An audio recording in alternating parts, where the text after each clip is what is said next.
GM everyone, and welcome to the Decod3rs channel. Thank you so much for joining our stream.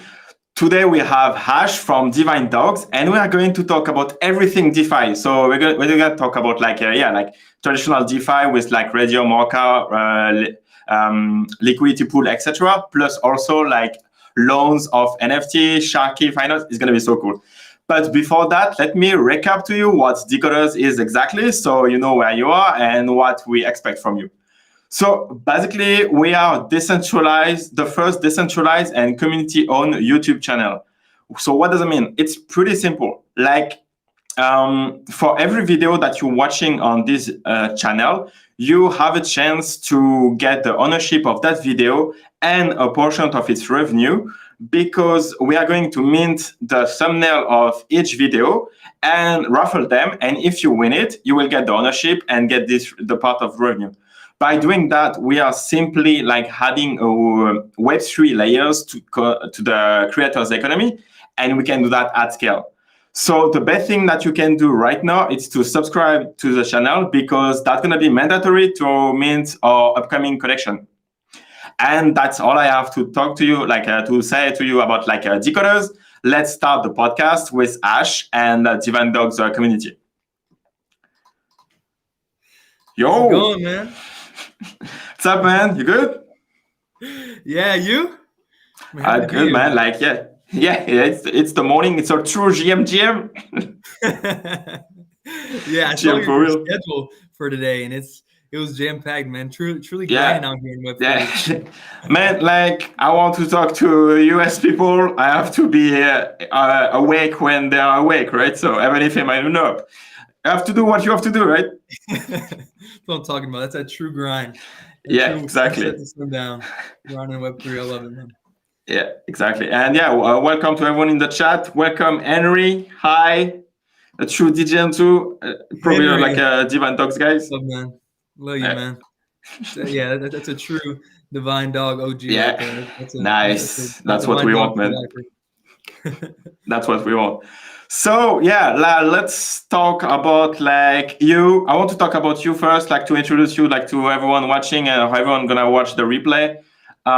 Divine Dogs and then DeFi, and let's do it. So, bro, how did you start Solana NFTs and crypto in general? Yeah, so I've always been a guy. So I come from a finance background. My whole family's in finance. I studied finance. Finance and information science were kind of my two big things when I grew up, and ended up graduating with those two things as my degree. But I was always been obsessed with how the banks and traditional finance, people with copious amounts of money, make the most money in the entire world, right? Finance and banks make the most money in the biggest markets in the entire world. So I've always been a passive income kind of obsessor. So I'm like, these guys don't do any physical work. They just sit and they do different type of financial products, and they make more money than anybody else ever in history, right? And so I wanted to have a piece of that at the retail level, and that kind of eventually, drew me to DeFi and crypto, and haven't kind of looked back since. Yeah, that's cool, man. Yeah, the real passive income, right? Yeah, I know it's very taboo, so I'll be careful with that. We've been through a couple passive income phases, and it's not ended too well for a lot of people. So I know it's a sore subject.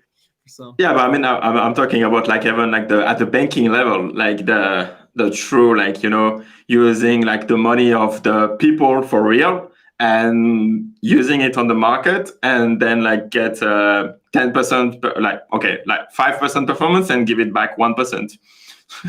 Yeah, I mean, I think the thing is with DeFi is there's so much more possibility, because there isn't centralized exchanges and centralized beings that are taking a majority of the profit, right? Different things that are completely unique to DeFi, and I'm sure we'll get into this. It's just the intro. Is liquidity pools, right? There's any other trading and exchanges, there's a centralized exchange, or there's enough volumes, or there's just order books, right? But in decentralized finance, there have to be these liquidity pools to promote these different exchanges from shitcoin A to shitcoin B, right? And that creates value and opportunity for people. So that's something that's completely unique to DeFi that people earn just based off that. So it's really cool. It's really unique. Yeah. I love DeFi. And like, when did you start playing with DeFi? Like, did you started with like the Solana ecosystem, or did you have like, for example, I know like, for example, the Binance chain, like in 2020, like it was a huge season of shitcoin there, right? Did you participate in that? That was where I entered, man. That was me. That's where I found it, and that's where I honestly fell in love, man. Playing around with those absolute degen yield farms and with different shitcoins. I mean, that was like Candyland to me. It was absolutely an amazing experience. Obviously, I learned a lot of hard lessons, and went through euphoria and went through absolute depressions at the bottom. You win one day and you see a loss the next. So it was.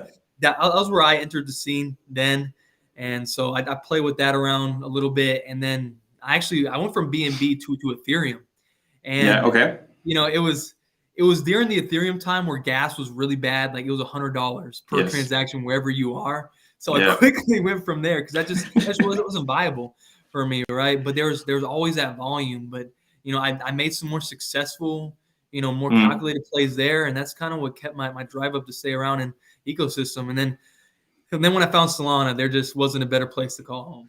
Yeah, like you really have like a high effect when like you use Phantom for the first time, like you don't go back to MetaMask after that shit, man. Yeah, the UX of Solana is just absolutely phenomenal. Yeah, that's the thing. Everything about like, and people don't realize this because it's just Solana DeFi was called dead not very long ago. Is that it's literally the chain that's best built for DeFi sustainability, like how we're increasing in decentralization. That was one of the most biggest kind of bearish signals against that. We're now have the highest Solana Nakamoto coefficient, more than Ethereum, right, by far. Right now, right, our VC money has exited for the most part because of FTX. Right now, we're slowly starting to get into these more things where Solana is so community driven in the infrastructure behind Solana. It's like if we have that connection between the infrastructure community and then like sort of a trinity of these DeFi products, which we're kind of seeing within NFTFi right now in Solana, there's going to be some massive movements in the DeFi ecosystem for it. Yeah, that's going to be, it's definitely going to be interesting. And like, for example, like, if you see like Ryan from the comments, Demystify DeFi, please. That's the goal, man. That's the goal. That is the goal. It's going to be tricky, right? Yeah, I mean, and that's the thing. That's been our goal for, a year now. We've started working on Divine Dogs back in January, and that was the goal, to simplify DeFi and make the educational experience not as boring as possible, right? And that's kind of where NFTs came into play there, is because most people are not going to get excited if they've already been delved into the Solana DeFi and degening on NFTs. They're not going to be super excited over 10% APR, right? That's nothing. It doesn't make any sense to them. And so trying to find different ways that relates to that community, as it's kind of related to me since I've been on both sides of it, has been a real big brand goal. And I think this upcoming year, we really have a solid plan to where we can really reach that audience. And, thanks to honestly, these NFTFi platforms that have came out, it's helped us, it's helped our job, and it's really increased our popularity because people are like, okay, Solana DeFi is not dead. And now since NFTs are being integrated, this is something I'm interested in. So I should probably learn about it, because people are making a lot of money with it. So it is a complicated subject if you try to break down all the intricacies of everything, right? And try to really go into every risk. You're talking about liquidity pools. I mean, there's a million things to talk about, right? You have to think about your on the coin, especially when it comes to whirlpools and stuff like that. Constant liquidity pools on Orca, that's even another layer to that. So having these different platforms, and I see a comment is about decalls. I mean, that could be something that's truly a catalyst with financial products on Solana, because it's so much degenness into its options, right? But it can show people that it's more than just buying options. You can sell options on the platform too. So there's a balance there, and people are really scared about manipulation, which I don't blame them, because that is very common in the traditional finance. In crypto especially, there's a lot of manipulation.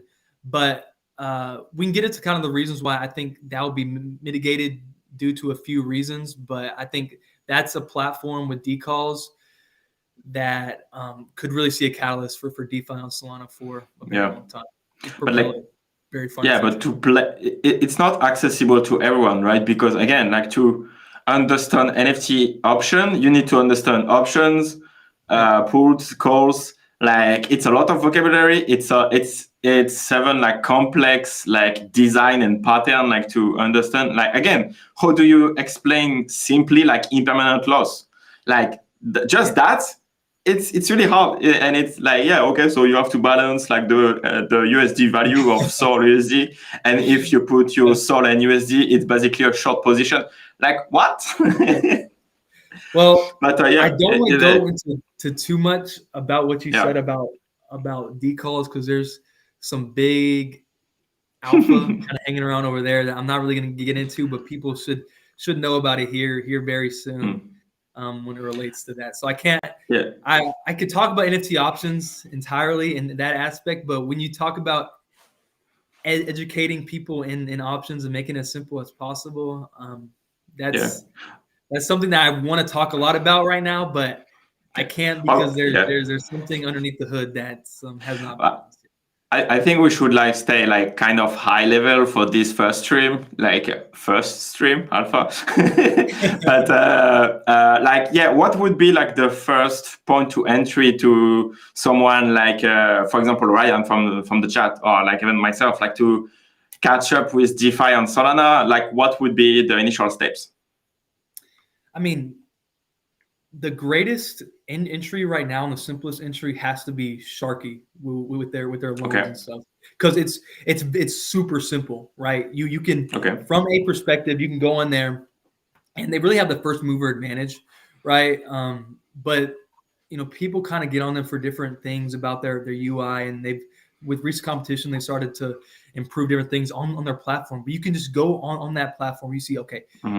There is a loan ceiling for X amount of Sol. I know the floor price is this much. If the price stays between this range, I will get this back. Like that's super straightforward, right? If I loan this amount and it stays below, or it stays, above that price, or at least near that, plus the premium I want to be paid, like that's what I'm going to get back. And so that's kind of just it's simple to the fact that it's super straightforward, and there's a lot of volume to it, right? There's some things in DeFi that there just simply isn't a lot of volume, so it doesn't drive enough interest for people due to a lot of reasons. It could be simplicity, but I know that talking with that Sharky team, their number one thing that they wanted to put forward when making the platform is simplicity, and how they knew how to integrate the daily Solana NFT degen, was making it as simple as possible and showing the possible rewards to their face as much as possible. And so that that caught on, the formula worked, and that's honestly a formula that works in other ecosystems. And I think that Sharky executed that extremely well. Okay, so which collection would you start with, like to play with, like play on Sharky? And also, like what would be like my risk if I put like I don't know, like, or even like Divine Dogs on Sharky? When am I going to lose my NFT? So you're saying if you take a loan out on your Divine Dog, when are you going to lose your NFT? Okay. Yeah. Exactly. So to answer your first question, that's a phenomenal question, just because the fact that initially when hearing that question, everybody wants to talk about the most liquid collections, but the most liquid collections are most of the time NFTs that are out of a lot of people's price range, right? Like exactly. NFTs that I go for, just to kind of show initial alpha of what I look for in loans, is that I look at collections that are extremely liquid, that has a low loan to value ratio, that has also high liquidity on Sharky as well. So I know my loan will actually be filled. So a great example of this is DualBots, right? DualBots has typically had very low listings.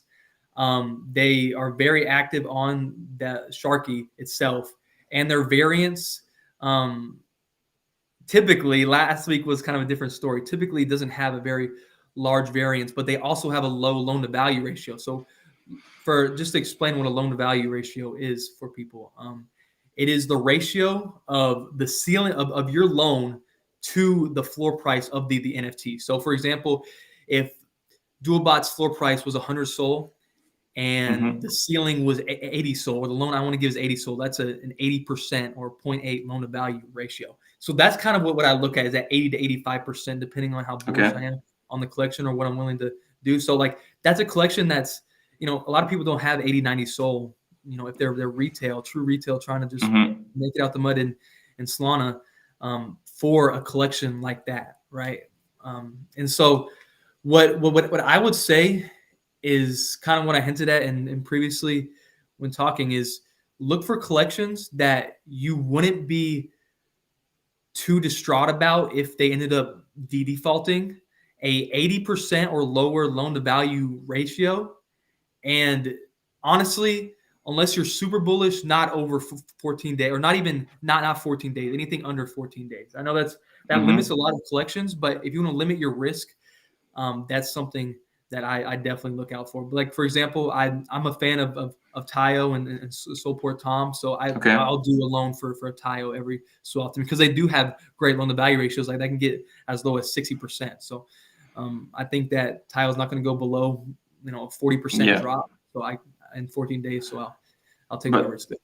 But that also means like if a collection is like doing nothing for like months in terms of price movement, that's also the best time to take a loan, right? Because there is less variation on price, and then you get also like the APY on your loan or like NFTs, lending. So basically, because you are always like one announcement away of like a pump or dump of the collection, right? So like what's that's interesting. What kind of direction of the market or even on the collection is like the most favorable to use on Chucky, for example? Yeah, so that's a great question. So you always want to look at their variance, right? Their variance, and that's calculating their variance has a lot to do with their liquidity and obviously their price action, right? So if they have a high liquidity but they don't move very much, that's something I look for. Like, okay, this is a possible collection too long. Another thing is that if variance is always huge, but if a collection is moving up and they're has no, like, for example, Decod3rs is always a collection that you can, if you have the liquidity, it's always a collection that, especially for me with my own biases, if it's going to go that low, something big has to happen. And if for them to go that low below that value, it's probably disrupting the entire NFTs community entirely, right? All prices are which happened with FTX. The Bitcoin effect of Solana NFTs, right? Of crypto. So like that's something where they're always either this is gonna sound bad, but they're pretty much always going up or neutral, right? If the collection is going up or neutral most of the time, I mean that's a winner in my eyes, no matter what. I think that's cool. In the past, something that's been a little bit more retail friendly for lower budgets and wallets, but their loan to value has gotten really high since it's been more competitive on Sharky is Degen Fat Cats, right? Their floor price is always around 20 SOL, and they're backed by that price with the rev share they have, right? So people want to can take more risk on it because they know the value is backed by the rev share, right? So that's backed value, which makes kind of going into traditional finance a little bit, how people take loans, right?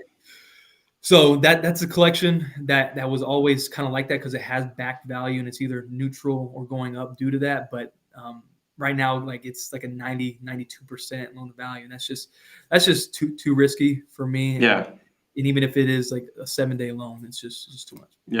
Like with the price action of those collection, like you don't go above like 75-80% of the floor value, right? Yeah, unless you're really, like I said, unless you're really comfortable with it and you're like, okay, I would buy this NFT at this price if I could. So that's how I look at it. That makes sense. Is there a way for DeFi to onboard people from low-income country with little knowledge or no knowledge about the internet? It's you're playing the hard mode there. Yeah, so that's that's tough because a lot of DeFi protocols in the past have kind of used that as their mission statement and their vision, but haven't done much, right? Yeah. So, that is the big goal, like kind of an idealistic thing for DeFi is to help those low income countries and places of the world that have access to different banking that they can actually rely on, right? And have that access to global banking. Like it's pretty much DeFi eventually should be global banking that's above regulation just because we're on the blockchain. It's just so unless they can even outright ban Bitcoin and stuff and things still get around. We've seen that in multiple occurrences. So the idealistic goal is for DeFi to be a global banking system for people of all incomes and obviously not of all different demographics, right? But it's really far off. There's number one, not enough backing from people with more money. It's very VC capital and people that are looking to make their dime and not really help out these different communities. So so to wrap all that up, yeah, it's an idealistic ultimate goal for DeFi, but it's really hard right now. Yeah, and I mean, like when we say to people, like, don't invest the money that you're willing to lose. Like if you have a low income, it's even harder because like the percentage of your money that you're going to put in crypto to be like meaningful in a way, it will be like 50%, 70% of your income. And if you lose that, then you fuck big time. So it's even trickier.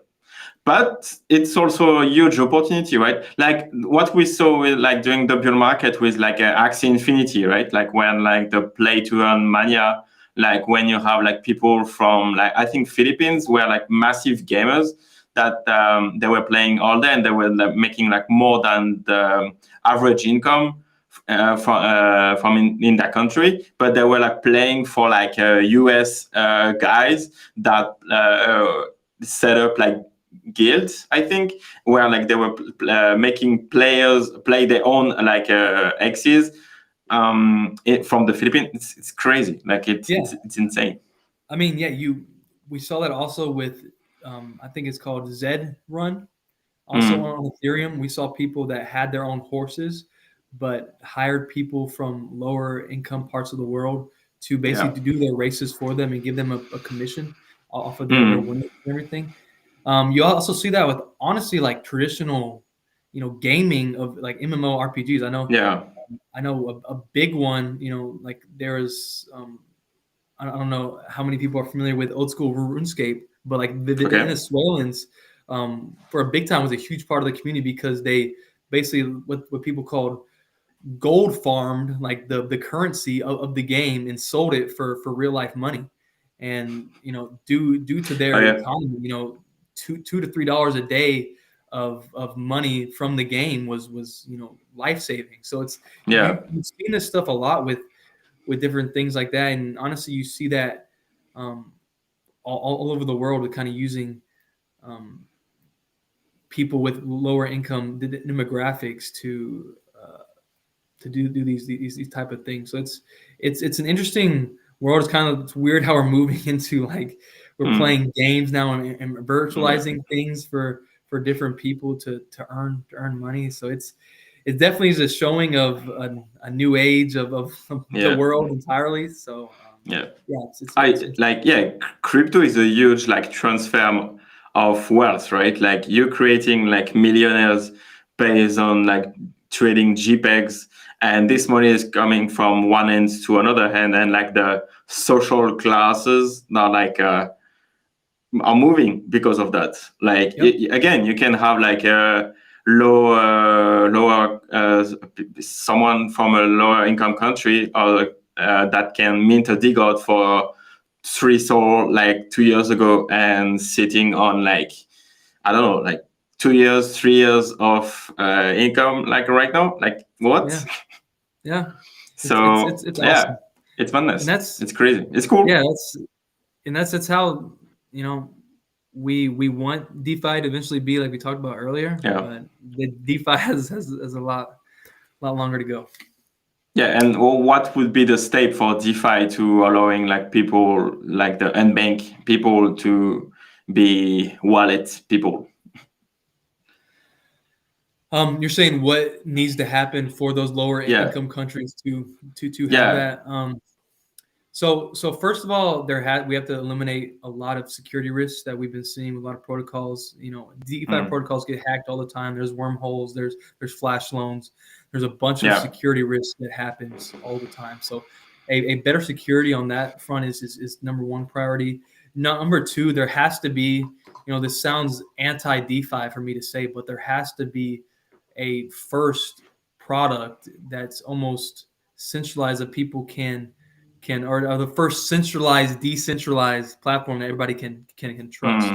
So once we have something like that, and I know it's starting to feel like we're in banking again, right? We have different monopolies of banks controlling all this volume, but really that's what people are used to. So that's where it's going to have to begin, right? Yeah. And we can go from there and mature from there. But the beautiful thing about it is that it's not going to be like traditional banking because hopefully, you know, we don't have the same things that go on there to where, and I mean, there's so much more opportunity. People know now everything's on a blockchain. So people know what that exchange is doing, you know, especially when it's a decentralized exchange, right? Obviously we see centralized exchanges like FTX and everything having those type of issues. But when you have those decentralized exchanges, it just adds a bunch of transparency. So if we can have a big powerhouse in DeFi that's going to have to be multi-chain, right? That gives everybody an opportunity, no matter what gas fees and what wallets, right? A multi-chain, centralized,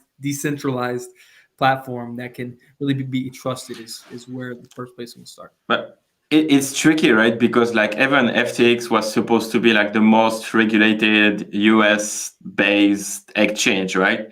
And because of like you said, like insider trading, insider information, insider people, like the whole story completely like crashed and like probably put us back like 3 to 5 years like back in terms of regulation. And like even like they start talking about like banning crypto, right? With like the whole stacking become a security, blah blah blah.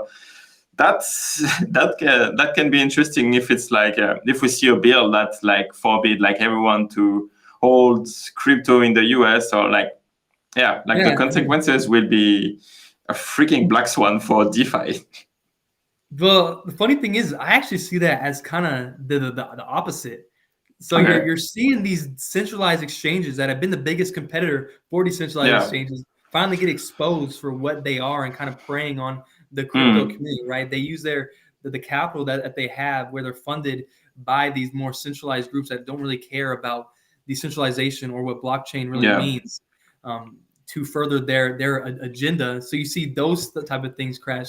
So you see you're also seeing staking being a potential security, but what that is bullish for is DeFi and the fact that there's liquid staking programs like Marinade. That's the most popular staking aspect in Solana right now. There's all these different things.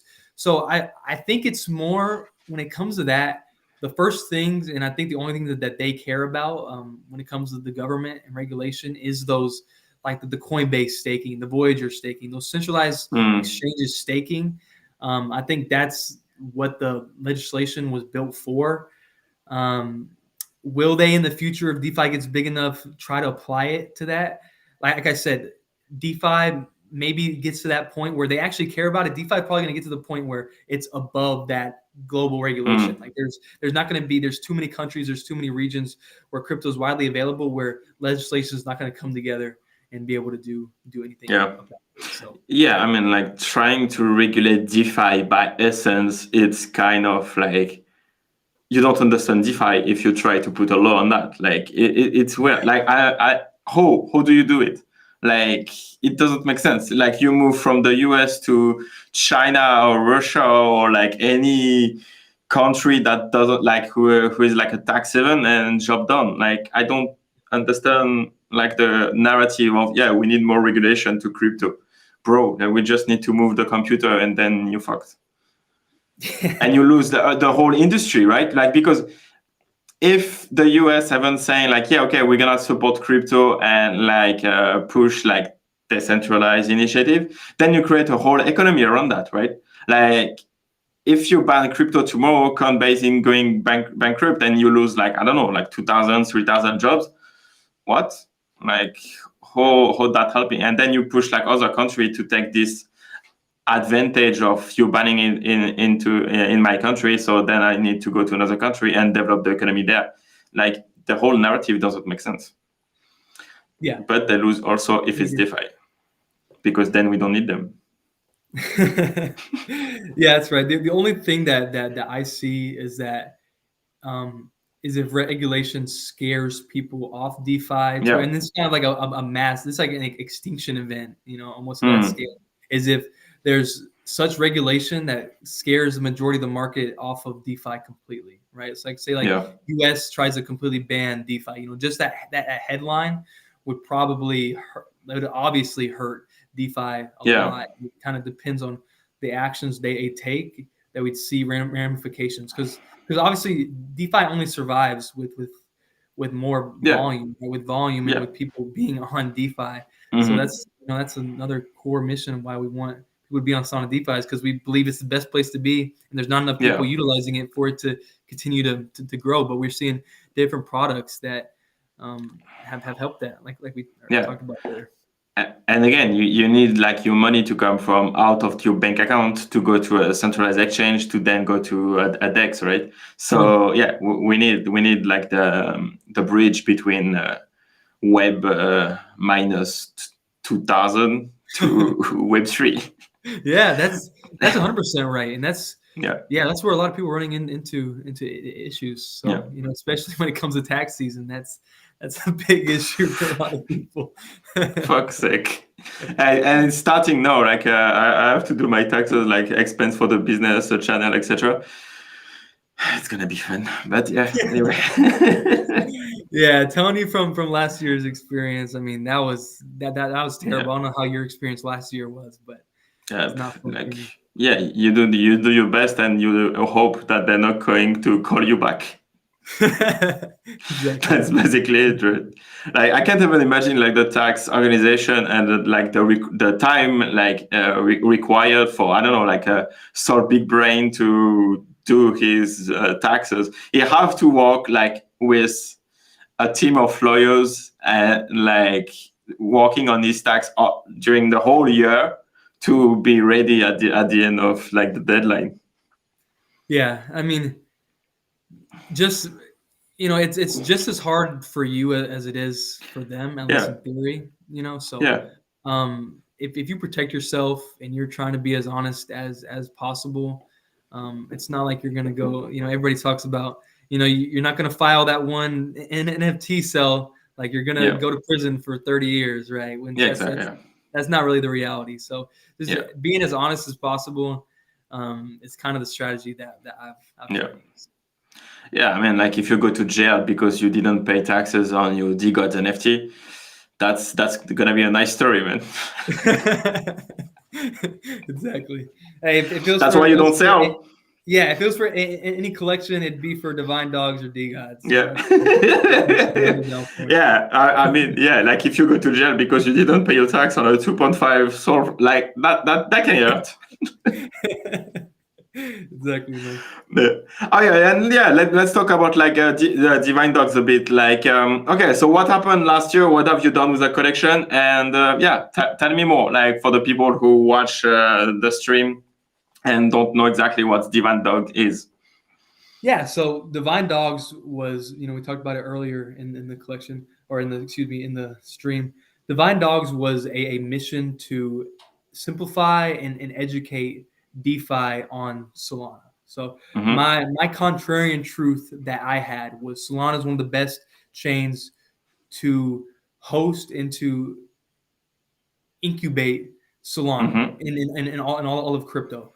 So what we did in 2022 is that we made a 46. We started even before we minted out. So we have 46 weeks of reoccurring Solana DeFi newsletters that tracks the most trendy and everything that anything that is trendy that we can relate to DeFi, and even just from the basics of DeFi on up. So we started with like a DeFi Solana, a Solana DeFi starter pack, and then we went from there and let people vote on those different topics going through there. So for example, we started off with just talking about the simple basic platforms that were at the time, obviously Radium, Orca, all those exchanges that people have interacted with, right? And then from there, we went into the details of those things, like what are AMMs, what are LLPs. So from there, we just it was a natural extension of different topics that we dived into and explaining how these things can be profitable for you and why it is profitable or just knowledgeable to know this in the first place and how it relates to NFTs. I mean, the best knowledge to have last year when, LPs and tokenomics was such a big thing were how LPs work.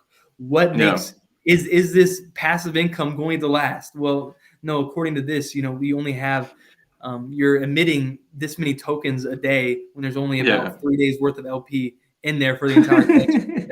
And so it's not worth 30 grand like people thought, right? So like that was some of the most valuable knowledge to know, and that's help protecting your bags as well. So how to grow your bags, how to protect your bags, and how DeFi relates on a daily basis in Solana and DeFi. Like people don't realize that when you exchange on Jupiter, that most people do, you're interacting with DeFi products every time, right? So people just having people realize 2022 was a lot of having people with different initiatives. Obviously, like we partnered up with Marinade, partnered up with Sharky, partnered up with a lot of different people during 2022 and helped. I feel like we helped a lot of people and made the experience as best as we thought we could, and we learned a whole bunch of lessons from there.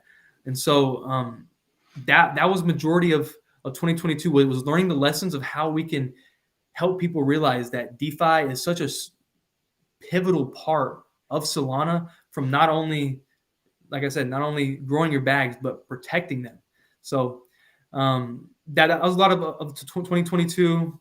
I'm trying to think. It was, we minted in April, but we started building in January, right? And so we've had this, what's coming up in 2023. We've been kind of building this in silence for the past 4 to 5 months right now. So that's kind of taking a lot of my time. So this is thinking about my brain capacity. So for thinking about different things, I mean, we did an animated series with Marinade on education. We gave away a Duppies, or at the time Duppies, now Utes, whitelist spot on a game based on DeFi.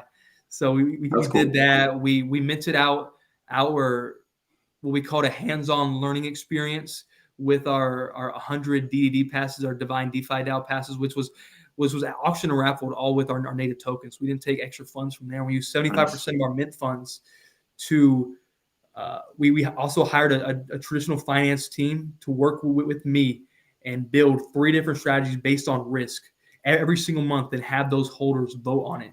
And so we do that. And we kind of show the holders of both collections how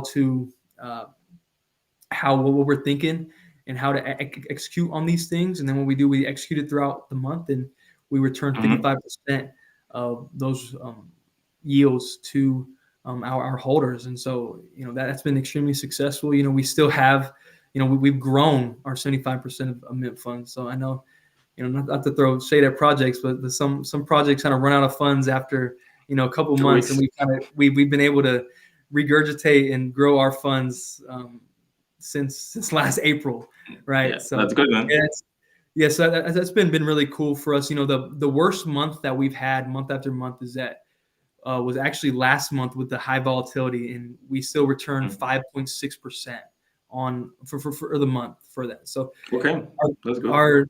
That wallet has been extremely successful. We launched a more art-centric collection with Blinks, and so that was really fun to work with her as such a pivotal artist. We signed her back in May before she really had this huge blew up.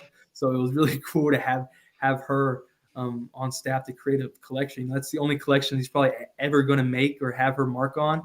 And so it's really cool that she made our entire collection. She was the main artist for that collection. That's one that we're giving away. That's part of the collection that we're giving away today. But And then finally, kind of one of the last big things that we built for Divine Dogs was we built this social analytics battle pass is what we called it. And so in November, we launched it, but basically we partnered with Acadia and their analytics, and we created an algorithm with their Twitter score, with Twitter activity with our project, did the Discord activity within our Discord, and a diamond hand score. And we formed that into an algorithm to have daily XP for all holders. So kind of promoting community there a little, not really DeFi, but just kind of a unique product that we built there to kind of incentivize community a bit. And so that's going to be very pivotal in our upcoming plan to kind of reward those active holders in the best way possible. That's cool. So yeah, that's one of the reasons why people should invest even more in Divine Dogs, right? Like the future is bright. Yeah. It's the thing is that we haven't even talked about kind of what we're going to have on in 2023, but these things have been big ideas that we've had for a really long time from the start, that we finally got the logistics down a few months ago, and we're able to execute them all on the same time. So and we've talked about this on our private call before this, but kind of bringing all this together, because it's so many things, right, that are going to happen all at the same time. So bringing in different PR and marketing people to how to execute on these things properly to have the effect that we want them to, right? So when we really thought that our partnership and our future analytics that we're continuing going to be building for Sharky is going to be a big deal, right? But we didn't execute that on a marketing level at the best stage possible. Just thinking about the best marketers in the space, how they would have framed an official partnership with Sharky, and how we did it. I don't think we did it the right way, and that's kind of a lot of things that we've done in the past, right? Like we've had Hyblinks create a collection for us, and it really didn't get that much attention. That's our fault. That falls on us, right? Yeah. So I've always been on a builder mindset of big visions and executing them. I've never been a big marketer guy and hype guy. So bringing in those type of people have been really awesome for me, and kind of learning, just being the head of Divine Dogs, learning everything there has to know about, being the CFO, CEO, being all these roles at the same time has been an awesome learning experience, and it's showed me, how many things I was doing wrong. And so it's just, if the fact that I was doing so many things wrong and Divine Dogs is still alive today, just it puts a smile on my face every single day. Yeah. That's good. So and did you use say again? I said because we're still going strong, and that's the majority has to do with being able to keep our funds alive from the DeFi strategies, and that's 100%. Why I love DeFi so much. DeFi has literally saved our project multiple times. So if that's something that we can attest to DeFi, is that it can save your project. I can say that firsthand. Yeah, because what you did is taking min fund to invest into DeFi, do your calls and just follow your strategy, make money out of that. Even the volume and the royalties are stream of income for the business by itself. What would not have been sufficient to sustain you for a year, right? So you basically use this treasury to be where you are today, right? Yeah, and what's awesome is that that's cool. Through that year of doing these things, and through collaborating with that traditional finance team, when we do we work with that traditional finance team to do weekly DeFi strategies and do those weekly or do those monthly 3 strategies to execute on. So working with those guys every week and every month, it's really improved me. So I've been able to grow my returns massively, and been able to kind of invest my funds in different experimental things for Divine Dogs that have really shown to be kind of what's next. A lot of these things that are part of our big 5-facet plan for 2023 has been from kind of experimental things I've tried with my own funds for Divine Dogs, and it's sprouted into something big that we talked with a few teams on and been able to collaborate with them on. So the what's awesome is that we are getting these opportunities with different teams because of, number one, our market experience in DeFi, because of, but obviously no one would care about it if DeFi wasn't growing on Solana like the way it is. So being able to have that and be able to execute on these different ideas that were just ideas, but collaborating with these teams that actually care about DeFi now because it's profitable is huge. Huge for DeFi. That's pretty cool. Yeah, that's pretty cool. And like as a holder, do I get like so do I follow your strategy by myself and I need to implement your calls, or like by myself I need to go to Orca, like buy, or like go to a liquidity pool, etc., or like trade the way you trade, or do I get like rev share on your performances, or how does that work? So the 100 DDD holders do get profit share from that, like mentioned before. So we have a few protocols and a few platforms coming out that's going to leverage our ability in DeFi a lot. And nice. What I'll say is that revenue is about to increase a bunch just with these platforms and people I've talked to, and be able to verify interest there. And Divine Dogs will benefit from that directly. That's all I'm going to say. Divine Dogs, as they say, is going to be very, very good to hold, especially at such a low supply. That's yes, exactly. Alpha DeFi call. Yeah, but as talk about that, yeah, these alpha DeFi calls, I've tried to stay away from doing that type of alpha. Like, okay, this is the DeFi call of the day, right? I don't think that's fair because DeFi is all about what your sentiment is, how you want to do these things, right? So we talked about just different variables of Sharky, right? On such the most simple, straightforward platform has all these variables that dig into it, right? And that's the thing that we've said is the entry level for DeFi. So going into like so I dive into things like concentrated liquidity pools on Orca every single day. I structure my liquidity pools as I'm like, okay, I can see Solana getting to at least half. 50% of it, if it's all-time high, here in the next at least 4 years. I'm going to be around here for 4 years. So how can I structure my liquidity pool like that? So I'm more heavy on the bottom end because I would rather want it to continue collecting fees, but also keep transitioning to more Solana. You know, if it reaches the end of my margin, I have all Solana, I'm completely fine with that because I know that this is just temporary. Right? I'll just rebalance and go from there. But I have to watch out when it goes up because I don't want to be holding all USDC because I'm basically a Solana maxi, right? So I don't want to have that. So it's doing that is what we want to do as much as possible, is showing people, okay, if this is how you feel about the market, this is how you feel about X, Y, and Z, then this has worked for me in the past when I felt like this.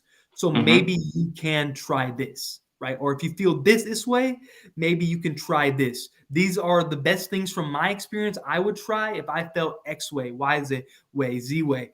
So it's education. It's not alpha. That's what I really try to stress. So any questions anybody has, even if they're a holder or not, I reply to them every single time. And usually anybody that's been a long time holder knows that it's kind of a joke that I get back so fast. It's like 10 minutes, unless the mornings are kind of tough for me. But if it's not the morning, my time, I'm getting back to you it's guaranteed I get back to you less than 12 hours. You have a question for me, especially if it's DeFi. So I mean, so any type of questions. I love talking about DeFi, and that's why I'm so happy and energetic to be talking to you about. Even though I know it's 5 a.m. for you, and we're talking about DeFi. That can be for a lot of people. But it's something that I'm passionate about talking about because it's something that I've seen the potential of, and the fact that not a lot of people have been able to embrace it and experience that is just something that I want to share with more people. Because like we talked about earlier, the more people that are involved in DeFi, it's a win for everyone. It's not like NFTs where I'm like, you need to get into this collection because I'm so passionate to XYZ. I can say all that, but you can still be my exit liquidity. It's not like that structure in DeFi. So it's, for me, DeFi is even more of a community, benefits more from a larger community than even NFTs. I know there's the closed gated part of it, but you benefit with each other from helping each other find these different areas. Obviously, there's different things like arbitrage that's very anti-community, right? People want to know, people only are going to execute their own arbitrage. But there's other aspects that, you know, you want to collaborate with different people because you can help find, especially if you have the right vision and right mind. Like if people that think like me, like they're long-term bullish on Solana, we talk about strategies every single day. Right. And I talk about my strategies open with a lot of people every single day. I mean, I'm gonna have to be a little bit less because of a upcoming initiative that we have, and you know, that will directly affect some people. But I still am going to talk about it from an educational facet whenever and whoever wants to. Yeah, I mean, like there is ownership of like pressing the buy or sell button, or like decide to jump into a pool to get like 10,000 APY that's gonna last 15 minutes, right? Like you can provide all of the educational content that you want and like give the tools and like the knowledge to the people. At the end of the day, they still need to take action and take ownership of what they're doing anyway, right? So which is cool. Yeah, which that's where that educational aspects come from, because honestly, it's you can't do an alpha in DeFi. Like telling you to say when to get in here and when to get out, excuse me, is virtually impossible because of you know how fast it moves in different variables that are with DeFi. So I mean so it doesn't it's not even viable to have alpha in DeFi. There's alpha on different, you know, strategies that are broad strategies. Like I'd say an alpha right now for DeFi is learn concentrated liquidity pools, because those are things that people don't understand, that people who do understand are earning the most off of, because people trade, right? People trade all the time, but people don't provide liquidity all the time. The amount of people who trade versus the amount of people who provide liquidity, that's the greatest gap is on Solana, because people on Solana do not know very much about DeFi. So that's where I gain a lot of my yield and how I'm able to hedge a lot of my NFTFi bets. Yeah, I mean, like that's what we saw, like with like the shitcoin season with Bonk and Frakt and all of the shit show that happened after, right? Like the people who make the most money out of it, I think, are probably the market maker that provide liquidity for those in the short period of time. But like for a week and a couple of days, and we saw touching Bonk by itself or Frakt, right? But like they just provide liquidity, you get the fees, and there is crazy volume, and then you get out, and then you have made your money. Well, what's great is that I'm so glad you mentioned that, because when I'm in Sol USD pools, right, I want it to go down because I want to collect as much Sol as possible, because I'm long-term bullish. Yeah. Well, if you get really early on one of these pools and make your margins, you honestly don't even have to have concentrated liquidity on there. Is if you just are in one of these shitcoin pools very early, and you're there during the rise, you know, the thing is you earn even more than the people that are just holding, because you're going to get more of that token, the more value it gains. So you can have that token gain the extraordinary, like copious amounts of fees that happen through because of the low liquidity versus volume. And then you can sell not even at the peak. You can sell right where you got back in at, and you'd make like 3x your money because of the ridiculous amount of fees that are going through it. So it's so interesting, and that's the beautiful thing about DeFi is there's all these strategies to make that degen money that people just absolutely like foam at the mouth for in NFTs. But you just have to look for it a bit, and you have to understand things that are a little bit harder to understand than just JPEGs. Yeah, exactly. And like for example, I'm like when I'm talking about like liquidity and stuff like that, even on the NFT side of it, like have you tried like Hadeswap? Like the whole platform, did you play with it? The what swap?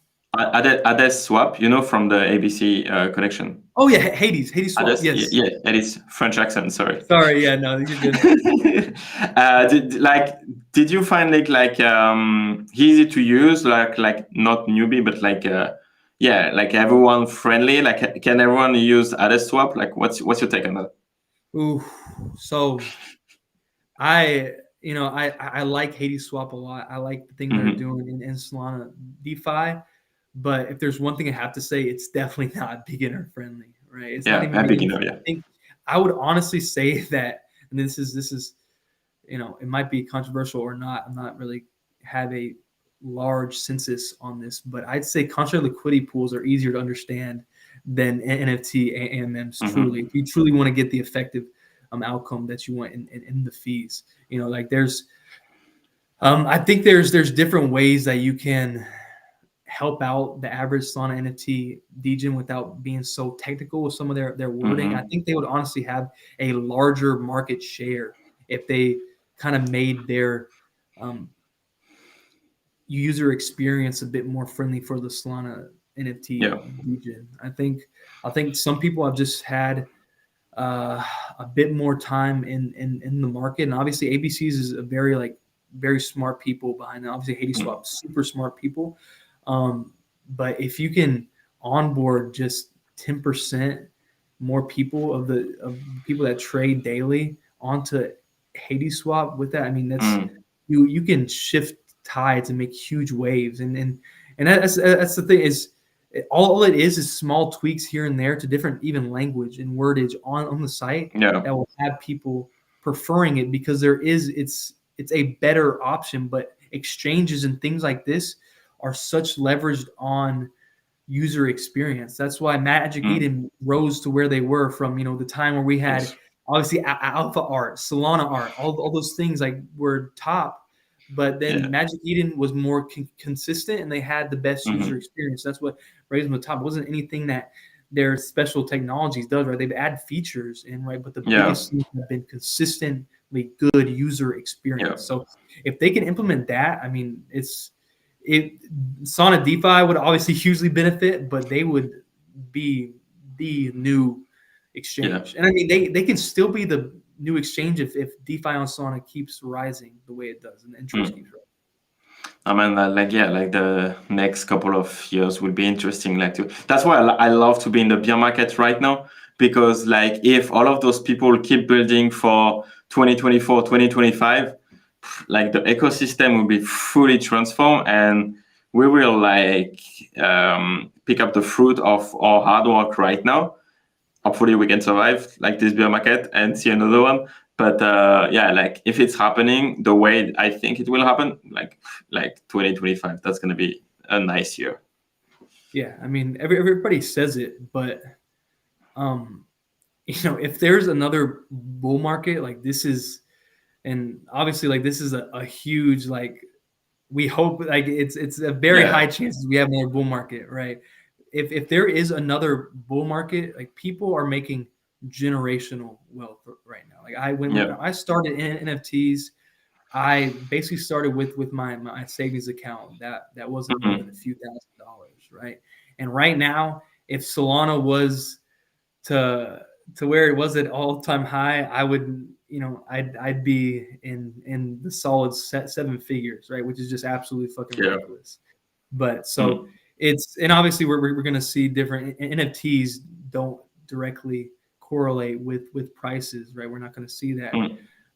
We're going to, because it's very weird right now. I think I saw a graph on Twitter either today or yesterday. It's like NFTs gain the most when the prices have moved in a variance of 0 to 3% over the course of 3 weeks. So during a 3-week period, it's only been 0 to 3%. That's when we've seen historically the highest amount of movement up on NFTs, which I think that's very funny, because you'd think that the soul price of some NFTs would be higher than the average of just 0 to 3% up. Like if it was 20% down, you'd expect to at least that demographic would be higher in price than the 0 to 3%, but it wasn't, and it wasn't even close. So it's very interesting to see the psychology of NFTs, because I've kind of delved into that a lot, because NFTFi has become so big,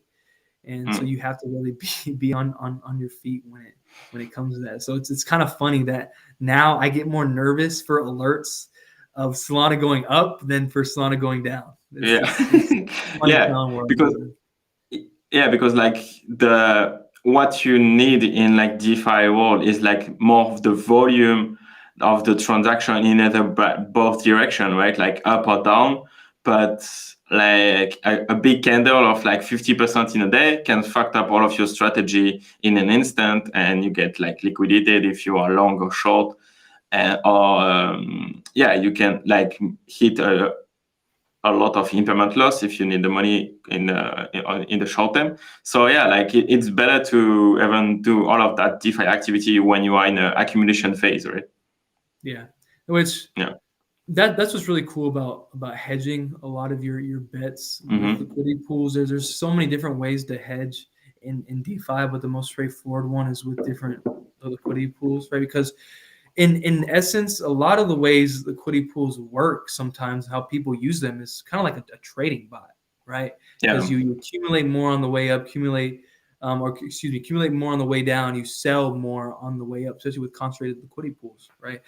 So being able to hedge in that way with liquidity pools eases my mind a lot. But if you're someone who's greedy, and I've been greedy in the past, and if you try to prioritize loans or NFT AMMs during big movements, you can get wrecked, and you can get wrecked good. So it's all about those variables, man, that we keep going back to. Yeah, exactly. But like to hedge your position in DeFi, like do you take like the counter position or like in another percentage, or do you have like basically like the options, NFT options, right? How do you do that? So there's going to be a lot of hedging ability with NFT options right now, especially with loans. You can be able to hedge your loans really well with NFT options, because what people don't know is people think buying calls and buying puts are just what people are going to be doing, but there's going to be a lot of people who are earning yield off selling puts and selling calls. Right? That's going to be more like the passive yield, quote unquote, that I'm looking at, because I'm like, look, there's never been a platform yet that you can earn yield off of your NFT. You can set up a sell put call, right? And if you believe that your NFT is going to be neutral or higher, if you're bullish on your NFT, like DeGod holders, like diehard DeGod holders should 100% be earning yield off of their DeGods if they're super bullish on it, like in the near future.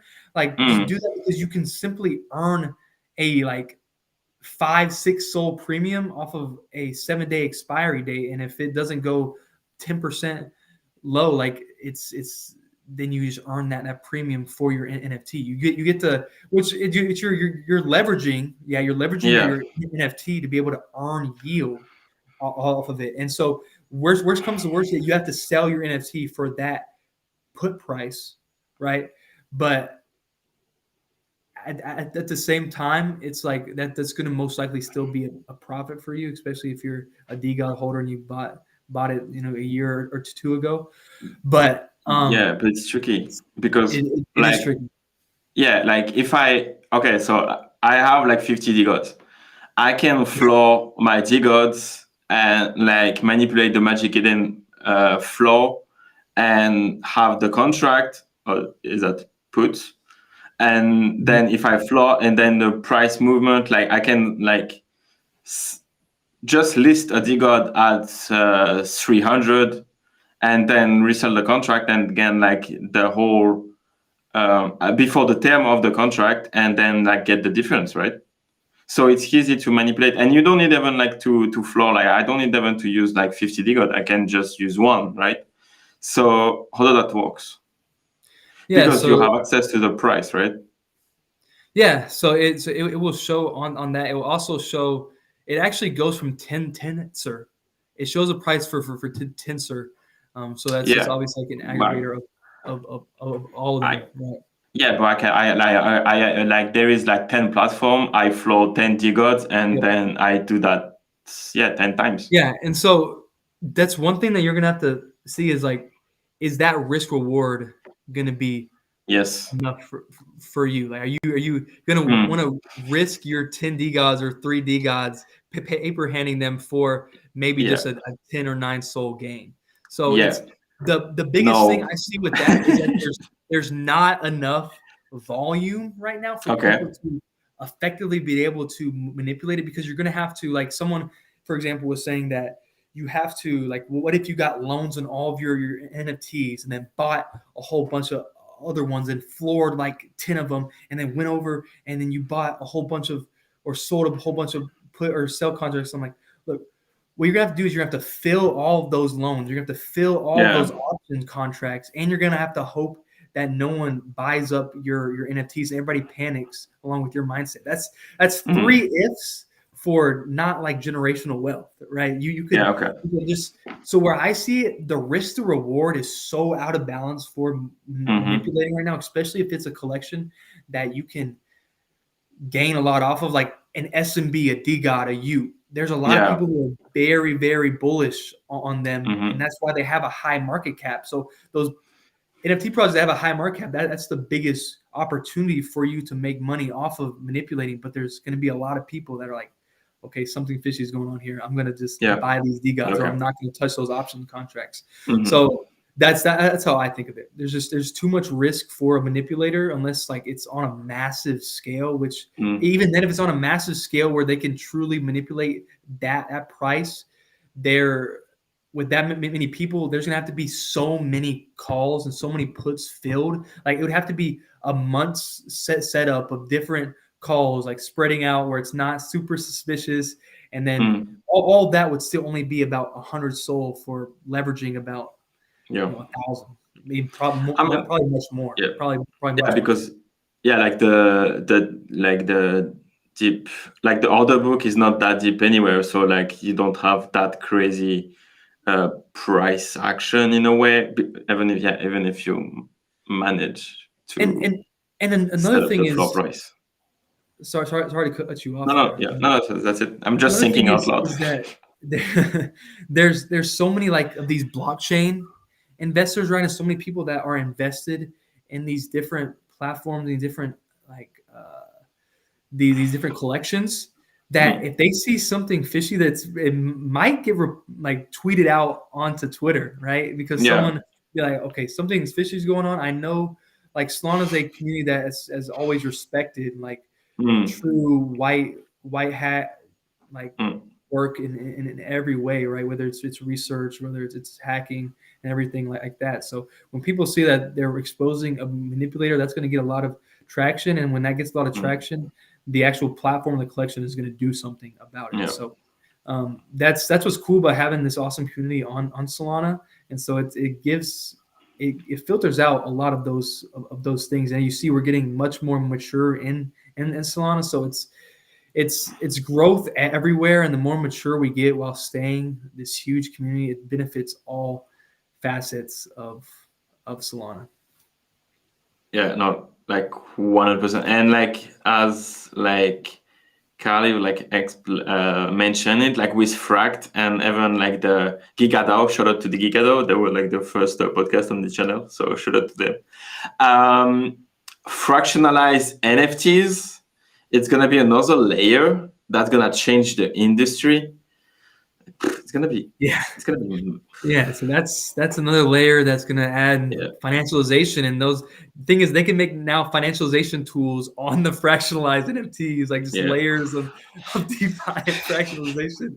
It's people, there's branches of different things that people can be done, and I'm interested to see that's fractionalization of NFTs with GigaDAO. It was a big thing in their decks that they have, and they've been working on, and they just released for their loot boxes. I know Frakt has been working on a lot of things like that. And they've been working on NFTs and DeFi for longer than anyone, right? A lot longer than anyone. And so I am interested to see what they come out with and how they will be able to compete, because what they've kind of done in the past that's hurt them is that they've tried to be an NFTFi platform without all the fun and benefits of an NFTFi, right? You're able to interact with DeFi with your NFTs, but only the traditional DeFi returns, obviously, like only like 10-12% APY. So it's not been very attractive. Yeah, it's not been. And Yeah, it's like exactly. that. Especially for people like us, degens like us, it's not enough, right? And the thing Yeah. is once Solana's stigma of we're not decentralized, we're off and on chain, like there's gonna be bigger whales that come on and that want that stable 10 to 12%, right? But right now that's not a majority of the community, right? And that's why DeFi hasn't kicked off on Solana, is because people would rather it's a retail friendly and retail oriented chain, right? So why would someone want their $100 or someone like me who was really invested in DeFi and love the thought of passive income, but back then I got a few $1,000s. I'm going to be degen yield farming it up, and there just hasn't been that much of that in the past. So when that stigma and those stigmas start to fade away, that's when we're going to see a lot of traditional DeFi start to catch up with this stuff as well. Oh, we just need like one or two whales that can be positioned themselves as market makers and like basically do what the fuck they want on the chain, and then that will bring even more whales, and then it will like it will be a F curve, right? Like they will come and then plateau, and then we will have like an Ethereum like ecosystem, hopefully. It's just like the DeFi and Tyler we talked about before, right? There has to be a giant or a titan of Solana that's really trusted and has no security issues and that's established himself for a long time. It's hard to compete with a DeFi ecosystem like Ethereum when they have Curve that's multi-chain, that has so much money locked up in there, so much TVL. Like, why would a whale go from there that has established their way on Curve to come to us that has slightly more, if not the same amount of APY with all the stigma behind it? So yeah, you're right there. I mean, we're gonna have to leverage. The thing is that what's difficult is that it's going to be hard to convert those guys over because of the advantages we have on Sol is so oriented towards retail investors. Yeah, that's true. Without creating something truly innovative on the DeFi side, which is going to come from more volume and more initiative, more incentive to come up with something like that on Solana DeFi, it's going to be hard to convert those whales over. So yeah. I mean, like there is like technicalities on Solana that can give them an edge, like can give it an edge over like ETH, right? Like again, like you can see it in the game, gamify, like all of the Web3 games, etc. That's only possible on Solana because like the chain allow us to like pay nothing in fees, and you can't really have this technology on ETH without a layer 2, layer 3, layer 25. So like there is some like not unfair advantage, but like technicalities on Solana that can allow like innovation and things that's not possible to ETH on ETH. So we'll see whose kind of big brain can bring to the Solana chain and like bring something new. And honestly, when talking about that, the biggest opportunity Solana DeFi has for leveraging the technology that we have and for creating something like that is a niche over is arbitrage. If someone can create an effective arbitrage program or platform that it would be tough to make it massive to where it is, but that was how you would leverage the infrastructure of Solana on a massive level would with be a bridge, something arbitrage, with a bridge like a arbitrage cross chain stuff that could be cool. Oh, that is pretty neat. Yeah, that is very neat. That's something to think about. That's big brain stuff. But I'm not coding that. Not happening. But anyway, you go for it. What? Oh, I just wanted to address one of the Which one? The comments of the most recent one about does Divine Dogs intend to develop any analysis tools or bots? That's actually a phenomenal question. Yeah, we have, and that's actually something that we worked on with Sharky, and we're continuing to kind of develop for them and improve our tool. So the first thing we did with Sharky is that we created a loan of value bot for them. And what it did is basically it just grabbed the best 5 loan to value ratio collections on the platform. And so we just had to do slash loans in their Discord and dedicated channel, and it grabbed the 5 best, quote unquote, most safest collections on Sharky. We've done a lot of things there to where you got a lot of feedback there, making it more customizable experience for people that are not only small retail, but also have their minimum SOL floor. So the biggest thing is that it grabbed the best collections no matter what, right? No matter the price, no matter anything. So there's collections that were listed on Sharky that are like 5 SOL floor price, or even lower than that, like 2 SOL floor price, and their the loan ceiling is 1 SOL, right? So that's a 50% loan to value. That's awesome, right? But someone who's cool. looking to loan out 20, 30, even just 20, 30 SOL, that's not going to be enough for them, right? So creating more customizable features, creating a variance algorithm on that to help them is kind of all these features that we're developing on that side. Something else that is honestly almost completed, it's been our biggest project yet for the analysis and kind of simplifying DeFi, is that we created a paper trading concentrated liquidity pool bot. That's cool. For Orca. So people can simulate, it's a simulation. People can simulate different pools. You get to choose between the top 3 or 4 pools on Orca. You can put in your custom margins and how much liquidity that you have, and you can basically test your concentrated liquidity pool strategy for however long that you want, cool. And it shows you the yield that you would have. So that's something that took us a very long time to develop, just because there's so many things you have to think about: the constant changing of APRs, the unique margins that it comes with, the deposit rates, the ever-changing top pools, right? So there's so many variables and factors that had to go into that. So that's so close. Like we wanted to release it for a week now, and then we find a bug, and we're just like, excuse my language, but yeah, we had to just go back and redo something completely. So that's something that's big on my mind. I want to do for a long time, because like I said earlier, cool. My biggest alpha for DeFi is knowing concentrated liquidity pools, and this is something that helps people risk-free have a hands-on experience in doing that.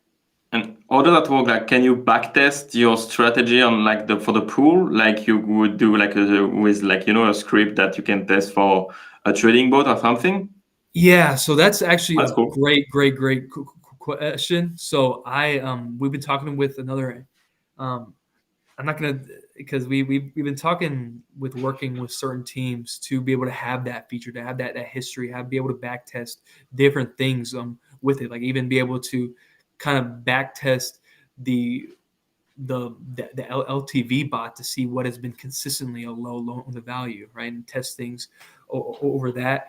So it's like all these things are really version 1, right? We want to get this out there. We want to see how people react to it. And if we want to put more resources into building something bigger for it, and people want more features to it, we'd love to do it, right? But getting it out there, getting people that hands-on experience with these things has been priority number 1. And then when we get enough experience with that, and people experience these different tools, and if they love it, it's something that we would build off of. So it's that experimental phase, but it's like I said, there's a lot of ideas to make DeFi simpler, and those hands-on bots have been kind of our biggest success so far for that, because it's a lot of hand-holding, and that's kind of what people need to show them that DeFi is real and it can benefit you. And that's definitely cool. You are true builders, man. That's nice. Divine Dollar builders project. And man, that's why I like to talk to founders, because also I can see your passion about the whole DeFi ecosystem and stuff. So that's why never left the Divine Dogs project, because it's cool. Appreciate it, man. Executing well. So it's nice. Okay, so hey Pierre, Radio, long time no see, bro. He's a guy we had early on the channel, and we're just content creators together. Nice guy, really nice guy. You should check his channel. He has a nice podcast, and I'm pretty sure he's gonna ask you to join his stream too. So yeah, I'm inviting you to join his podcast if he wants to invite you, but he will. Like the next comment will be an invitation. Okay, so like there's two of his questions related like to MomkeDAO art, like a question about the industry. What do you think about the art, and even like what do you think about ABC buying the MomkeDAO lateral movement or being full development? So basically, is it from your perspective edgy or like the DAO itself? Oh my gosh, hot take, man. This question is for short.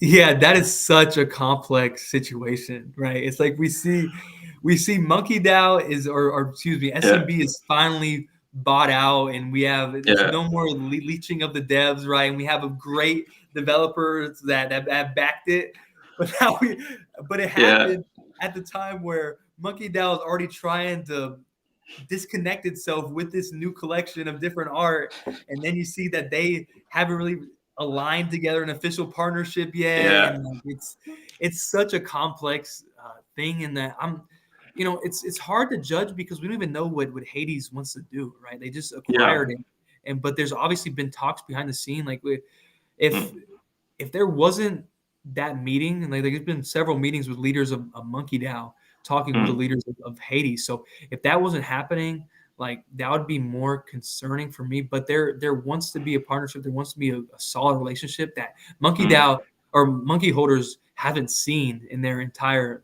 time with holding an SMB. It's been just within the community. So having a team of developers that actually care about the community is a leg up within itself. What they want to do is something entirely over my head. I mean, obviously we don't even know, right? But it's been talked about within inner circles. So it's interesting. Is it more of just a move to kind of have more of a firmer grasp on Solana ecosystem? People saying that now HG has a monopoly on Solana NFTs. We're seeing this now. Once Frank is gone and DGods, that it's going to be HG on a like Solana HG, and we're going to rename the chain. Like it's such a complex thing to see, and like people, the only kind of reasonable concern that I see from that is that HGE has been he's been a Solana for a while, right? But he came from ETH, right? He came from ETH. He went on Solana, and he's had fun on Solana, right? But what happens if he doesn't have any more fun on Solana? What is that gonna? I mean, like it's like with everything is putting on the ecosystem anyway, like with Hadeswap and like even like the ABC collection, etc. Like is building something that crazy big and the whole ecosystem can like just profit from it anyway. Let him having fun and like because it's a net positive for Solana anyway. Right? So if he's not here, what are we going to do? Like, Frakt is gone, blah blah blah. Like DeCod3rs Show it's going. Like, what's next? Like, we have like, I mean, like I don't know. Like, again, it's a net positive for the chain. So fuck it. Like, let's see where it goes, right? Like again, the Hadeswap for DeFi sector on Solana, it's fucking massive. And they have done that in less than a year. Let the billionaire play billionaire, guys. And if it was like the Frank chain before, now it's gonna be edgy. Like, okay, cool. It's just another Twitter account to follow, and that's it. Yeah, exactly. I'm not too worried. It's way bigger than that. Like you said, that's a great point. He's built so much already. It's been a net positive for the chain. So it'd be hard for me to see him just up and abandon Solana. Yeah, no, 100%. But crazier things have happened in crypto, as we all know. I mean, like as soon as it's getting centralized in a way, like or you have like one guy that become monopolistic, which that we saw with DustLab basically, right? But even like, okay, they're gonna migrate, but they're gonna also like on like the announcement, it's like 3 chains, right? It's Solana, ETH, and Polygon. And Polygon, it's not like we're leaving Solana and we're not going to do anything on the chain anyway. They keep the tubes, so. Yeah. Yeah, but like honestly, like I want them to push a collection on Solana after they move Decod and Precode. That would be so much fun, man. That would be so cool. Yeah, obviously how, like, just from this thing, how passionate, how much I love Yeah. Solana. And for Frank, Frank was a huge inspiration when I made the Divine Dogs, right? I know he's been a huge inspiration for a lot of people to see him build, right? Especially people, you don't have to be from the start, but being from the start, just seeing how it's been ground up and all like the humps and the custom marketplace, from the custom marketplace to then in January of 22, where it was just the community. That's all we really had. We didn't really know what else to do. So the fact that we kind of came from the ashes per se, and it came from that, it was an inspiration. But the thing is, what I never thought that, Frank has always kind of been anti DeFi. If you kind of look in his tweets, if you go on Twitter and do from Frank and do DeFi, there's a very popular tweet that kind of pokes out of my head. He said NFTs are greater than DeFi. And so I was kind of hurt when he said that, and I thought it didn't make any sense to me. That's kind of the one time in my life where I was like, Frank, no, why, Frank? And so, we're starting to see that. Obviously that's not true, and that it's came together and made that the most popular thing on Solana right now. So the thing is I just wish that Frank understood DeFi a little bit more. We actually we actually had a call with Frank before we launched with Divine Dogs. And that was honestly one of the coolest experiences of my life. Just got to sit in the call with Frank and JB and I just talking to Frank about what we're doing, and honestly, that was a very young Ash, and someone who really just had the vision of creating DeFi a more open and simpler place for Solana. And so little did I know that through the coming months that Frank wasn't as tapped into DeFi. So it was obviously very hard for him to help us with that when our goal is something completely that's not his oriented. But it's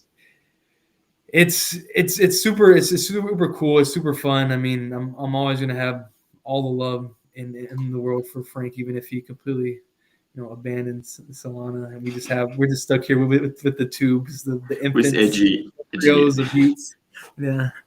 And GB is still around with the project, or is it like you told me he's an advisor, right? Yeah. So JB is more of a silent partner. Like he's nice. Like one of my best friends in the entire space. I come to him, like we text, like we at least text once a week, like using our numbers and stuff. So yeah, we're close on that aspect for sure. And he helped with the initial marketing for sure of Divine Dogs, and that's what he'll tell you, that like Divine Dogs is a lot of my brainchild, right? I came to him, I'm like, JB, I want to execute on this. I'm super passionate about it. Will you jump blind faith in me to do this? And obviously JB has a huge brand, so he put a lot of faith in me that I'm not going to just up and rug Divine Dogs the first time we sell out, right? And so I just have an awesome relationship with JB. JB's always going to be a co-founder of Divine Dogs, and that's my guy for life. How many shoeies have you done with him? Shoeies? Unfortunately, I've been able to not do any shoeies with JB. What? Yeah. So, kind of what he's not really your best friend, man. Yeah. So, what I didn't really get into is that I'm actually into my second post-grad program, and so I'm still in a university, but I'm also a collegiate athlete in that place. So it's like managing Divine Dogs and putting the vision into everything that public classes and training and different events. I have to do is that it just like I'm like so sick when I see like NFT Paris. Like I want to get one of those rooms so bad, but it just doesn't match up with my schedule. I can't go to something like that.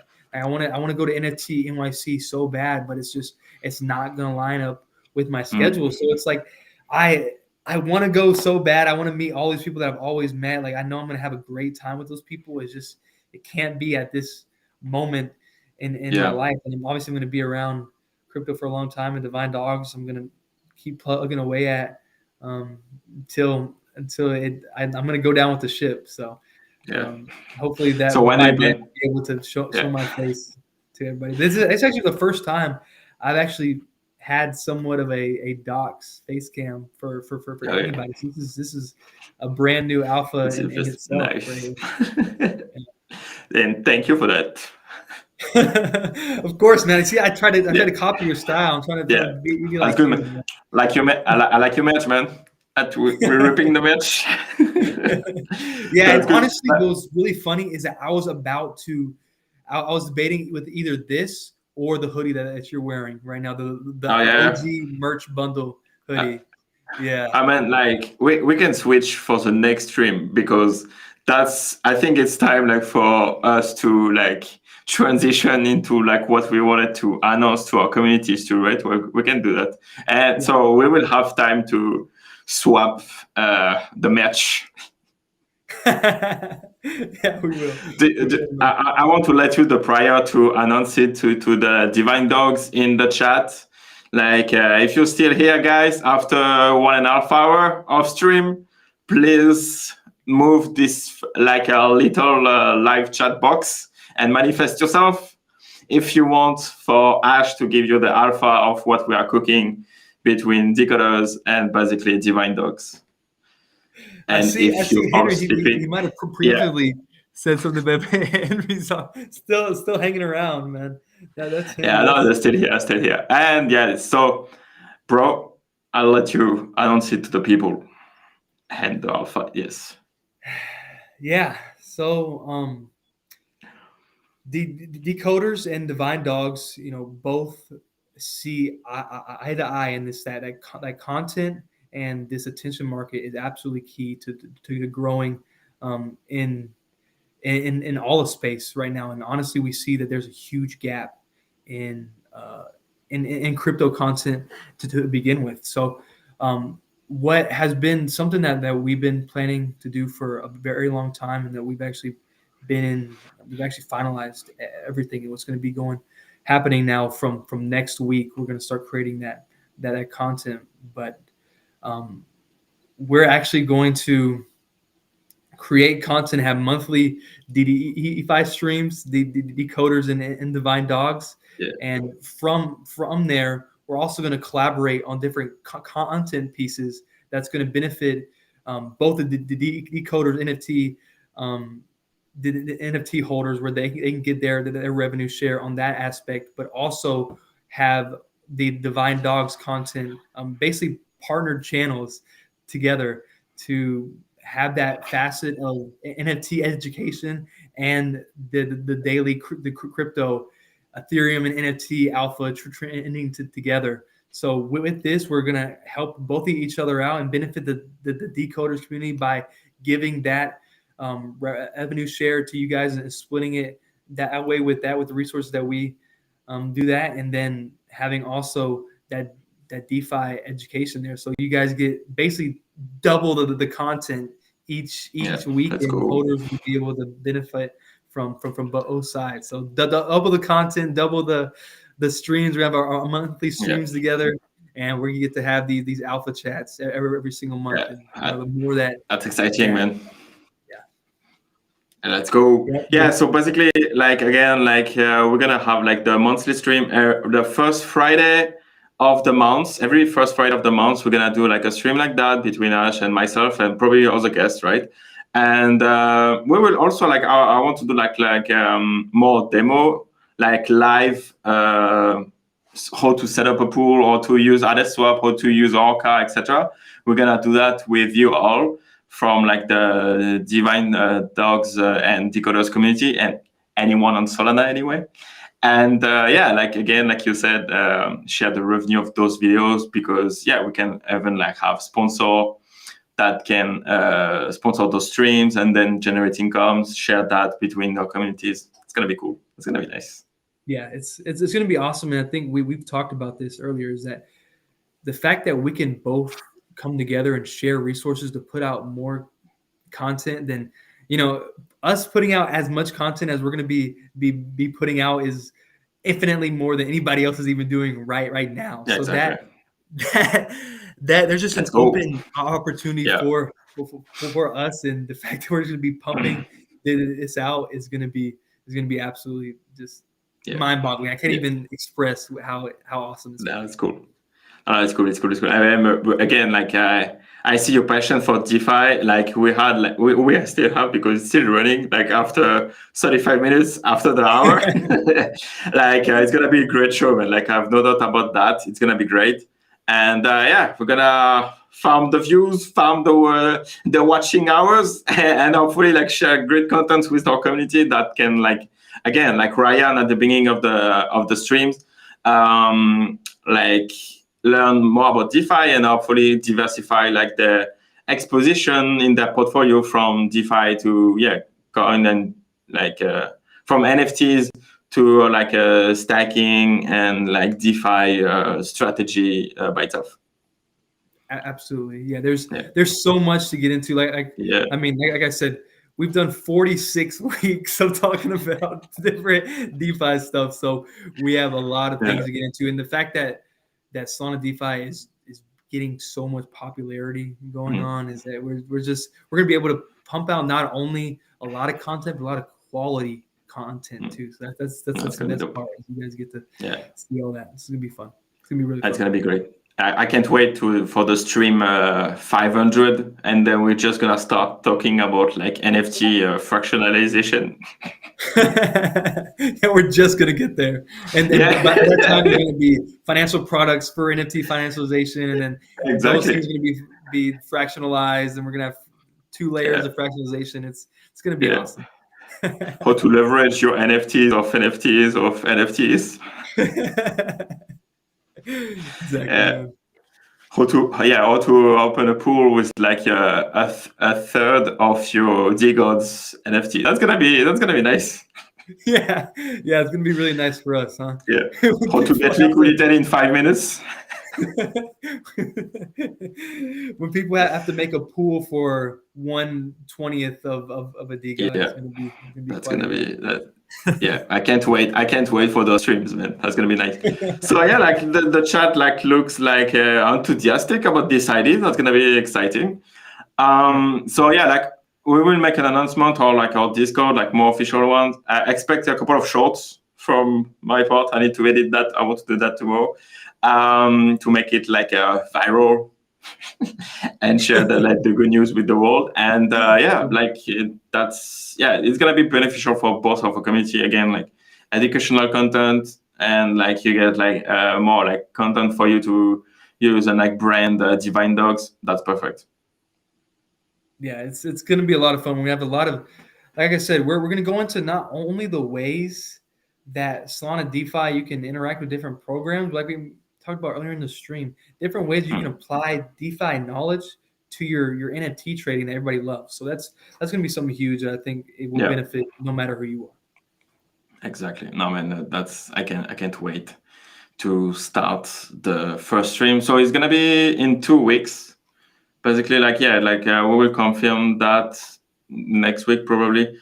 On like the 3rd of March, we should have a first DeFi dog stream. Yeah, that's what we're calling it. Nice. DeFi dogs.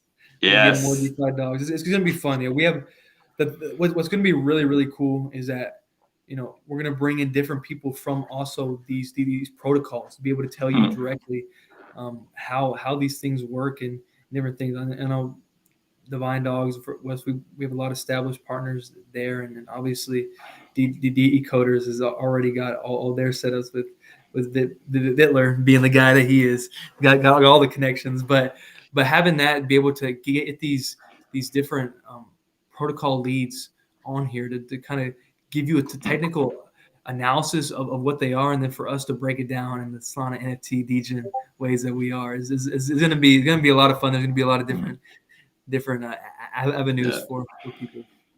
100%. Amen. Let's go. Let's go. DeFi dogs, man. Yeah, I love it. It's cool. We It's can get cool. that off my chest. One of many things I gotta get off my chest here in the next few weeks. I mean, if you have any more alpha that you want to share on the stream, like that's gonna be another short. So yeah, go for it. Give us alpha, man. Yeah. No, I'm joking. I'm joking. I don't want to push you. Yeah, the first alpha that's probably going to be released here pretty soon is I'd keep an eye out for future traders Twitter and Discord, and our Twitter and Discord when that becomes what it is. But if you want to put 2 and 2 together from earlier in the stream, you kind of go from there. And the announcement we made of an official partnership with Doge Capital, we didn't really go into the details there, but that's going to be the platform that's going to come out from us building that together, and the long-term partnership that we have is going to be super beneficial because they are doing some incredible things and really in the shadows right now for DeFi on Solana. So we kind of created a long-term partnership on that deal it's super dope, and it's going to benefit, really anybody who wants to learn and wants to get a little bit of degeneracy in them while they learn. So that's going to be fun. So those are the 2 things that are coming more recently, more soon. So just keep an eye out for those 2 things next nice. week or so. Yeah, so you're gonna be busy in 2023 too, right? Gotta be, man. Just like you, grinding every day, all day, man. You literally feel like a 24. I know you've been up for almost 24 hours by now. I took a nap sometime, but yeah, when I want to sleep, I sleep because I get tired. But I mean, again, you have to do whatever it takes to push the project and start from something out of the ground from nothing. So yeah, you just do it and then you sleep during the next bear market.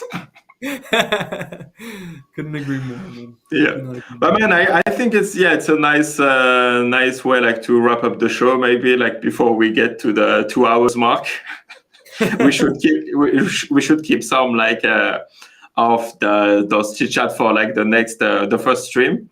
Yeah. Do you have an idea of what's going to be the first topic? What do you want to start with? What would be the first topic? Yeah, I think the first thing to get into is honestly just a basic kind of what we talked about in our first newsletter ever is a starter pack for people on Solana DeFi. Nice. Now an updated one. That was almost a year ago now. So having an updated kind of starter pack for people on Solana DeFi is kind of what we touched on a little bit here, but just kind of making things very basic and things that you can benefit off the same day, something huge. And I think that should definitely be a first topic discussion. I mean, bro, we can just take all of your newsletter and make a stream about all of them. Yeah, so true, man. So true. Yeah, that could be cool. Okay, so I have I think we can wrap it up here, right? So I have 2 more questions for you just to conclude this stream. What would be the question you wish people ask you but they never do? Oh, that's a good one. That is a really, really good one. I think the biggest thing is that people really don't ask what I do when I'm not doing Web3, right? And I think it's kind of I have my own story that I don't really dive into very much. Kind of what I told you today is kind of the most I get into, but that I am a postgraduate student on my second program at a pretty well-known university, and also a collegiate athlete at that same place. So if I kind of wish that people would ask me a little bit more about my personal life, because I don't talk about it much, but I would like to talk about it more. But there is a few that's cool. So I kind of knowing a little bit more about me itself, I think would give a better light on why I do what I do with Divine Dogs. Man, that could be a nice section of the stream. We can do a 2 minutes section when you slowly dox yourself and talk about yourself for 2 minutes after the intro. That could be cool. Yeah, it's the thing is there's a lot of things that are kind of complicated that we're doing that don't really get myself in trouble with, but I think that we can slowly dox and give people some breadcrumbs. Okay, I will take the glasses off after like the 100 live. Say, hey, when you take the glasses out, I'll take the glasses off. We can do it. Let's go. That could be cool. Yeah. So yeah, stay tuned and subscribe to the channel to see the reveal. And last question. Would you recommend like the stream to a friend? And if yes, like who would be the next guest of the show? Oh man, it has to be JB. Has to be JB. No, tell him it is coming. It's coming next week. Alpha, I didn't announce it yet. It's coming next week. That's awesome. Yeah. Well, that's what I was gonna say. JB for sure. Dang. Dang, if there had to be anybody else, we could even narrow it down to DeFi specifically. If I had to give a couple names for DeFi specifically, I would do Brandon Tucker from Marinade. Okay. Marinade has been doing some really, really cool stuff. They recently partnered with Hadeswap, and now that you can actually buy NFTs off Hadeswap with MSOL now. And Hadeswap has been, Marinade has been, been a part of the DeFi ecosystem for as long as I've been in it. Is super, super just head down grinding, and has been really awesome with us as a partner for a super long time, even when we really had nothing going for us at the moment. So if I had to do anybody, I'd do Brandon Tucker with Marinade, and he's really cool, really, really great guy. Bro, we need to do like a stream like more often, every 2 weeks, or like we do a stream and then we do one with a guest, a DeFi guest, and then a stream, and cool. Yeah, like I said, like we have at Divine Dogs, we have a lot of those connections. That's what I would absolutely super pumped to, is get these guys on here to share their vision, with not only us but to everybody else that wants to know, and kind of translate that a bit to what can appeal for average Solana NFT degens. Nice, man. I'm bullish on our content. That's gonna be dope. Absolutely, me too, man. Super bullish, hyper bullish, man. That's cool. Okay, it's time to say bye to the people watching us at home. Yeah. Do you have anything to say? Any last word, Alpha announcement? Yeah, no. I mean, the only thing I really want to say is that this was so much fun. It's probably the most fun interview or space or anything like that I've been a part of, like a live chat. This has been really super fun, and I can't wait to do this to infinity. Yes, infinity, yes, and beyond. Exactly. That's gonna be great, man. Like really, like again, like I like to work with like passionate founders, and you are one of them. So let's go, man. Let's do it. Let's go. So yeah, man, thank you so much for your time and like again, your passion, your knowledge about like all of everything DeFi. Thank you all of the Divine Dogs holders that came to the live and comment and extra. It's cool. Like, thank you so much. Really appreciate that.